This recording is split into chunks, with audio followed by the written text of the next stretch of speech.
Hanggang dyan sa ibabaw niya.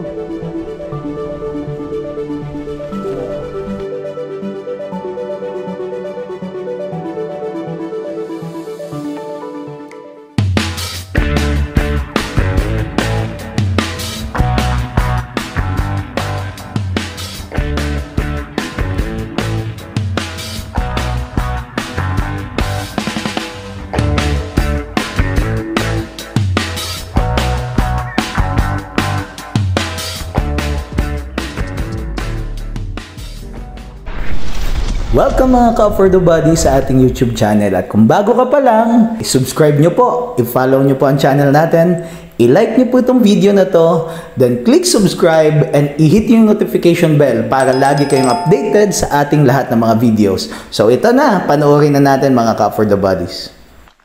Yes, hello, good morning mga ka-For The Bodies. What a beautiful day. So pupunta po tayo dun sa isang property ho natin na dito pa rin, malapit lang po dito sa daan na to. Still dito po kami, dito yung sasakyan ho natin. So pupuntahan ho natin. So dito yung daan po natin, right of way po natin. Okay. So, ayan nga po mga ka-For The Bodies, dito po tayo sa daanan na to. So dinab ko na lang po itong mga ka-For The Bodies kasi may mga portion po na walang nagsasalita sa video para mas maintindihan nyo po at maliwanagan. So ito po yung isa po nating right of way, pero may dalawa pong right of way. Dito lang po tayo dumaan una para po, ito po kasing katabing lote po nito ay isa din po sa mga na-i-sold po natin na property. So ibig sabihin, hindi lang po kayo yung nakabili dito ng property, madami na din po. So may mga karatig lupa po kayo. Yan, ang kagandahan po nitong lot po natin na to, nitong farm po natin, is second lot po siya mula sa Barangay Road. So kung makikita ho ninyo, at the price po na ibinebenta po, still it's cheap na malapit po siya sa Barangay Road. So ang kagandahan din po nito, may ilog. Kasi madami po akong binivideo na property, pero iilan lang po yung mga unique na quality na meron. Kagaya nito, may ilog pong kasama. So hindi po lahat may ilog kasama. Yung iba spring lang, yung iba po meron lang pong bukal. Ayun na nga, spring na nga nabanggit ho natin. Yung iba sapa lang ang meron, pero ito ilog po talaga yung kasama po niya. So bibihira yung ganon. It is one of the unique quality of this property. Then second thing po, syempre alam natin, kaya po pag mga bihira po, medyo yon, dinudumog po talaga ng mga naghahanap ng mga ganitong klaseng farm. Kasi pag may ilog, may water supply, given po yung mga pananim po natin matataba. Secondly, pag naggulayan ka, meron ka pagkukunan ng tubig, and kung gusto mo naman gawing resort, meron po kayong pwedeng paliguan. So yun yung mga advantage, at natural po yan dito sa property natin. Then ito naman po yung overlooking portion ng property. Why overlooking? Bakit maganda? So ang simple lang po ang sagot niyan, parang hawak mo na yung langit. Marami po tayong mga kliyente ang hinahanap nila, gusto nila tanaw nila yung buong kapaligiran. So yan po ay isa sa mga nature po talaga ng mga tao na gusto po ang farm nila ay nakikita nila lahat. So advantage, you are at the high point. Kung magpapagawa ka ng bahay at nasa mataas na lugar ka, so pwede ka magpagawa po ng tinatawag po nating basement area. So yun yung advantage po pag nasa high land property po kayo.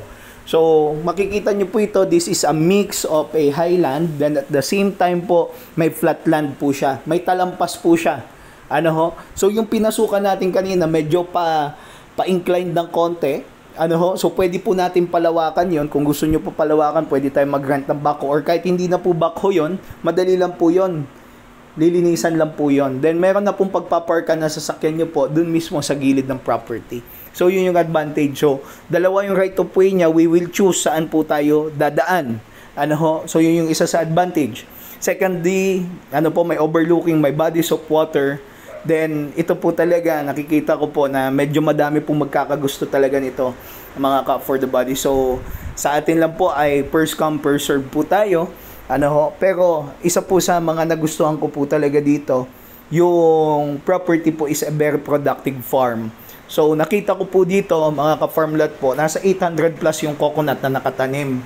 So, ang average kasi sa isang farm is 250, pero ito po 800. Ano po, 250 per hectare. So, it means na near dun sa maximum capable po na itanim na niyog. Even though may mga hardwood pa rin, may mga kawayan pa rin po, may mga ilan-ilan na fruit-bearing trees like yung langka, meron pong kamyas, ano ho. So, yan yung mga nandyan, ano ho. Pwede na kayo magtanim ng mga rambutan, etc. Yung medyo, ano po, yung paakyat po na portion doon, maganda po magtanim doon ng pinya. Ano, kasi gusto ng pinya yan, mga luya, bawang, etc.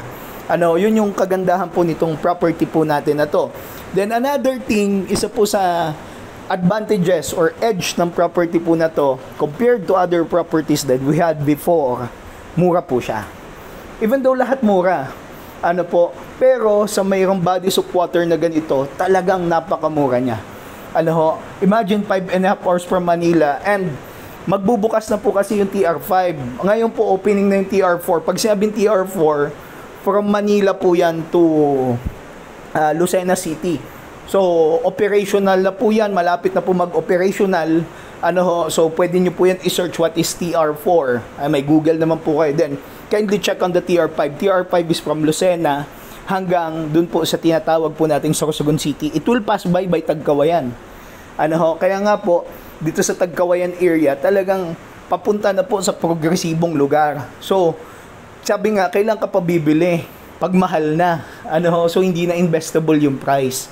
So, kagaya ng nangyari po in Laguna area, Batangas area, there are so many clients that asking me regarding those areas for investment only. So, ang simple lang naman po ang sagot ko dyan. For me, if I'm the investor, mag-i-invest po ako dun saan sa mura, na kung saan at the time goes by, magkakaroon po ng ng pagtaas yung presyo ng lupa, ibig sabihin, yung perang nilagay ko, tumutubo siya. So, that is one of the best when it comes sa lupa. Appreciating po yung value niya. Never nag-depreciate. Never bumaba. So, ito po yung drone shot po natin, mga ka-for the bodies. Ayan, ito po yung road. So, meron po first lot na nasa harapan. May right of way naman po tayo. Next lot po yung atin. Ano po? So, ayan, makikita nyo, napakaganda po nito, for the body. So, agapan lang po ninyo. Yung iba nangihinayang, tumatawag po sa akin, "Sir, sayang, nabili na po yung property." Bakit ganun, sir? Ang bilis mabenta ng property. So, actually, binibenta po kasi natin siya at the seller's price. Ano ho? So, kung ano yung presyo ni seller, yun yung selling price po natin. Ano ho? Bahala na po kayo, mga ka-farm lot po natin. Ano, makakausap nyo naman po yung mga seller po natin. Ano ho? So, basta tawag lang po kayo. Yung number po natin nandyan sa upper right hand corner ng screen po natin. Ano ho? So, this farm lot is a overlooking farm. Then, at the same time, may body of water, malapit sa kalsada, almost 1 kilometer from National Highway. Ano po, nasa 8 minutes drive to 10 minutes drive itong property na to. One of a kind po siya. Each property has unique quality. Mayroon pong unique characteristics yung bawat property. So, ito po, unique din po siya compared to the others. Tapos medyo malaki yung ilog niya talaga. Yun yung nagustuhan ko po dito, yung ilog niya, mga ka-for the bodies. Kung gusto nyo gawing exclusive, it's up to you po. Para sa inyo lang, pwede nyo paliguan, i-develop into resort, maging family area po ninyo, ng buong pamilya nyo. Ito po isa ideal po para sa inyo. So, kagaya nung nakabili po dun sa Karatig, tuwan-tuwa ho siya. Napakamura ng nabili niya. So then hopefully kayo po, mamurahan din po kayo, Ngayon po talaga, as of now, even the capital gain tax is increasing, yung zonal value tumataas na po, dito sa Tagkawayan. Kasi nga po, we all knew time will come that Tagkawayan will be a future Laguna and Batangas area. Kagaya nung nangyari po sa Laguna and Batangas, pag dinaanan na po yun ng expressway, immediately po talaga tataas yung presyo. So mga Cop for the Buddies, maraming salamat po sa panonood nitong video na to. At tanging sa Diyos lang ang kapurihan. Mga Cop for the Buddies, sa susunod na video, abangan nyo po kami. So, message nyo lang po kami. Andito contact number details po natin. And see you po again sa ating next video. Sa uulitin, God bless everyone. Have a great day. Bye-bye.